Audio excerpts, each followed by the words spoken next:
day, the most exciting thing you could do on Friday night was go to the football game, providing it was home. Your parents didn't let you run around like they do now. And if you did, you had to take your sister with you. You couldn't go by yourself. But Friday night, excuse me, we would go to the football game, and then after that, you were allowed to go to the milk bar or to Warnicki's. And back in the late 50s, they had built Tops at Fairfax. And if you were late getting home, your mother wanted to know why. Back then, no phones, so they couldn't check on you.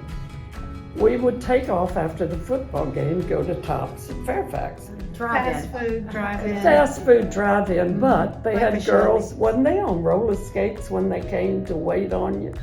But they put these tables, little tables on your car window, and that's how you were served.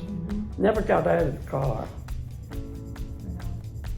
And then you'd get home late and you wouldn't dare let your mother know you'd been to Fairfax because you'd never get out of the house again the rest of the year. To go out of town. I wouldn't either. So see. But yeah, we were allowed Milk Bar, and Warnicki's was about the only thing in Manassas back then. Well, you're too young to know. And the Tasty Freeze came. Yeah, Tasty Freeze much later. Judy's aunt lived next door to me, and she told on me one time when I tried to go to Tops with an upperclassman who I was not about to tell I couldn't go out of town. So Right. I got in trouble. Your parents knew before you went. That's right. That's exactly right. We went to choir practice at this church on Saturdays, and then we're allowed to go across the street to the movie theater after choir practice. For 15 cents, probably. Yes, it was 12 cents, I think, at one point. You used to be able to get a drink, a ticket, and popcorn for 25 cents. We would go every Saturday because they would have a Western. And we would go every 2 o'clock matinee. Lone Ranger. We would walk.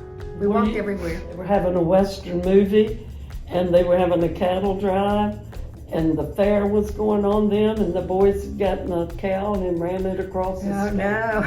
Got in so much trouble. Well, I would imagine, but no, I was not. Were you around when they put the Volkswagen Beetle Bug car on the roof of the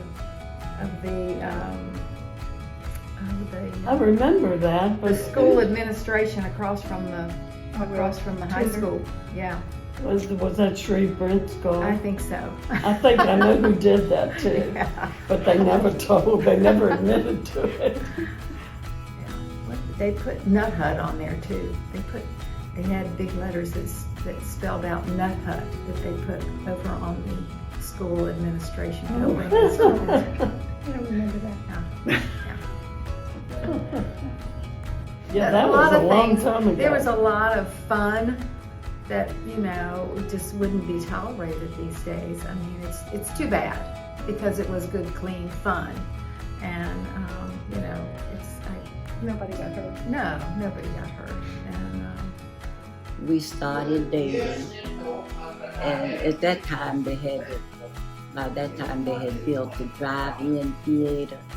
We'd go there once a week, because in the car, you could get more than one, Right. We'd go to the drive-in theater once a week, and he worked at the Manassas Lumber Company here in Manassas. I remember that.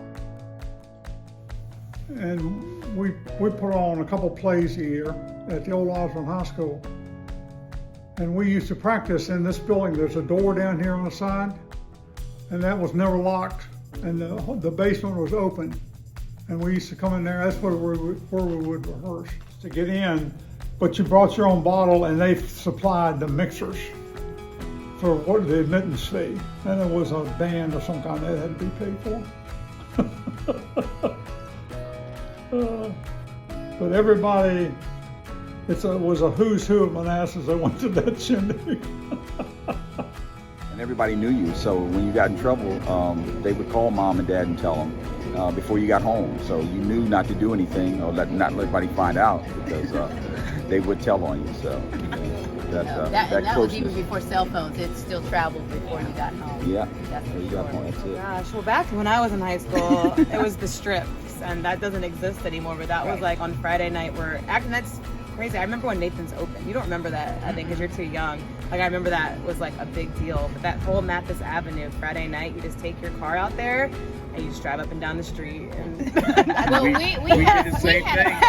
we We did the had a same thing. circle. We went did. from Route In the 28 80s, by we the sure did. McDonald's to Mathis Avenue. We did the. Yes. That's all we did was the big circle. We didn't Big do anything circle, else. right. We just saw who you saw, and you scraped together 50 cents to get a share of fry, but that we just drove around. and then Yeah. skating was big. And Skating was We did the huge. skating. Yeah, Yeah, we did the Everyone, skating. yeah, it's Skating Fun Zone, which is still open. Well, so the But one there that was- we used to go to was on Mathis Avenue. Right, So and Mathis now it's Avenue was everywhere. really like the hot Yeah. spot, like where they built Yeah. Nathan's. It used to be where the movie theater was, where there's now a car dealership. That used to be the skating rink. So like that's where we hung out when we were in high school. But Friday nights at Osborne was a spot for us, for me growing up back in the '80s too. I played for Osborne, so and it was just there. We had a rivalry with everyone, but we were still friends with everyone. But Friday night football at Osborne was the place to be. Yep. Yep, it really was, and that strip. Yeah, I remember well.